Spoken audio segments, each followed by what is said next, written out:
Can you just stop? Pleaded Celia. She was tired of Chase's overprotection. Do you really want to know why I'm here? He stared at her. He knew he had crossed the line again, but he was just so afraid to lose her. And Chad, of all people, that felt unforgivable. I'm here to ask him for money, you idiot. He offered to lend me some to help pay for Dottie's treatment, she said, eyes filled with tears. It hadn't been easy to call Chad and admit she needed help. It was as if he couldn't hear her. All he heard was, I called Chad, and he couldn't get past the rest. Chad took the opportunity and smirked at Chase. Hey man, a girl's gotta do what a girl's gotta do. She was right to call me. Plus, Celia is so talented in what she does. How can a man not hear her out? I always love getting her calls. Shut up, screamed Chase. Celia's tears turned to anger. Stop it, both of you. I'm an actual person, not an object to be won or owned. She then turned to Chase. How can you embarrass me like this? I want you to leave right now. He stared at her with a sour feeling in his heart. Didn't she understand that he was just concerned about her? That he wanted the best for her? Chad wasn't right for her. He was only in it for the chase. Didn't Celia deserve better? Plus, he thought, I'm worth way more than Chad. His feelings got caught in his stomach and settled in with the one too many glasses of wine he had for dinner. What right did Celia have to call Chad? Didn't she still think of him as a loser? A piece of trash? A poor man?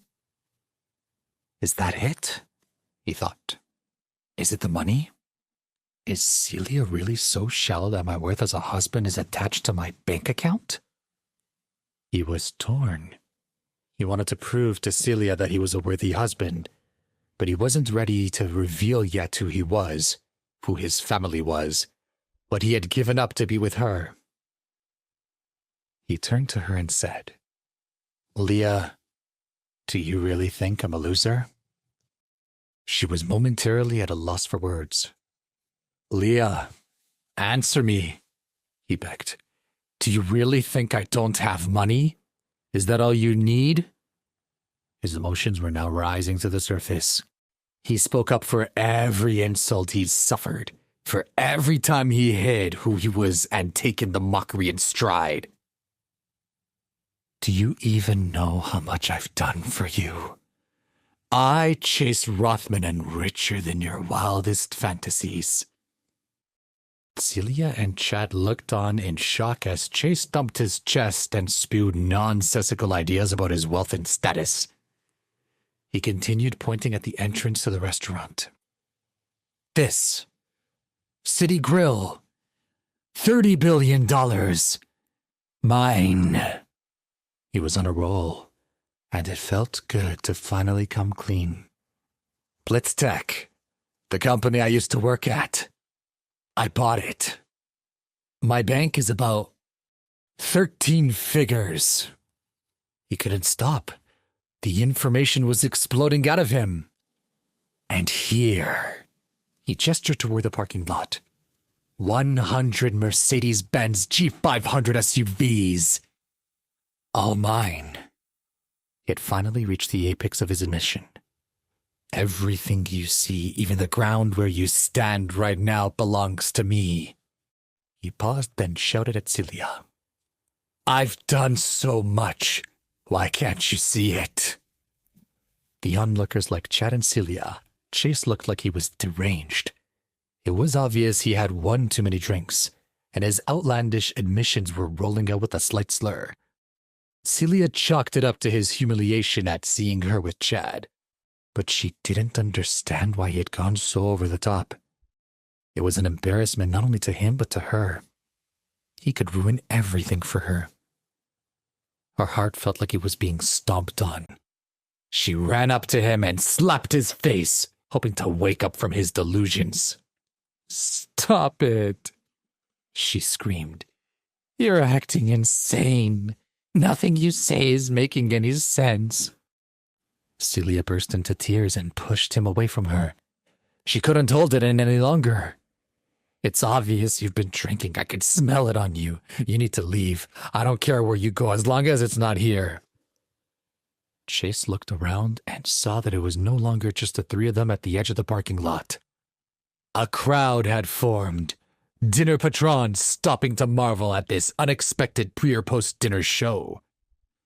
If the three of them had been close enough, they would have heard the hushed whispers of the onlookers. Look, what's going on? I think that man just caught his wife cheating on him. No, that man is obviously drunk and he's harassing that couple. I heard he claimed to own City Grill. No, if he was my husband, I would throw him out of my house. Chase could see that everyone was looking at him with not only disdain but pity.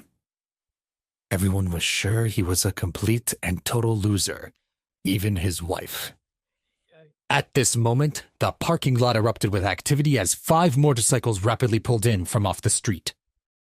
One of the motorcyclists, a large man with tattoos, circled the trio a few times before stopping right in front of Chase. He shouted through his helmet, "Yo, are you Chase Rothman?" Chase instinctively pulled Celia behind him. "What's going on? Who wants to know?" He replied to the motorcyclist. "It's him," shouted the motorcyclist to his friends. Suddenly, the other motorcyclist dismounted and began walking quickly in Chase's direction. He whispered something to Celia, and she ran in toward Chad and away from the approaching men. He was soon surrounded by the group of imposing men. Their leader lifted his hand to give the signal, and everyone rushed in at once. There were too many of them for him to fight back. He was strong, but he was no match for the group of them. Within seconds, they had him pinned to the ground. He struggled briefly before realizing that they were only causing him more pain. He turned his head and saw Celia clinging onto Chad. She was crying and screaming at the motorcyclists to stop. "Celia, go," he shouted. "Chad, get her out of here." While ordinarily he would never ask Chad to do such a thing, in this moment, he was more concerned about his wife's safety than his own pride. However, she refused to leave. She was crying and screaming at the top of her lungs. Chase was also sobbing, yelling back at her, "Celia, go! Please!" The leader of the group signaled for Chase to be brought to his feet. He was tired and unable to fight back. His hands and legs were being held and he couldn't move. Suddenly, the leader of the gang pulled out a knife and ran toward him. He stabbed through the air and the knife sank into Chase's stomach. He closed his eyes. He felt no pain. He heard someone scream and he slowly opened one eye. He looked down and saw Celia lying on the ground. It was Celia that had been stabbed. In the commotion, she must have broken free from Chad and run over to him, throwing her body protectively over his. She had sacrificed herself for him. He fell to the ground and picked up her body. She was unconscious. "They stabbed her!" screamed someone in the crowd. "She's injured!" The motorcyclists looked at each other in shock. They had been sent to rough up Chase, not to stab his wife. This wasn't the plan. Neither was it the plan to have an audience.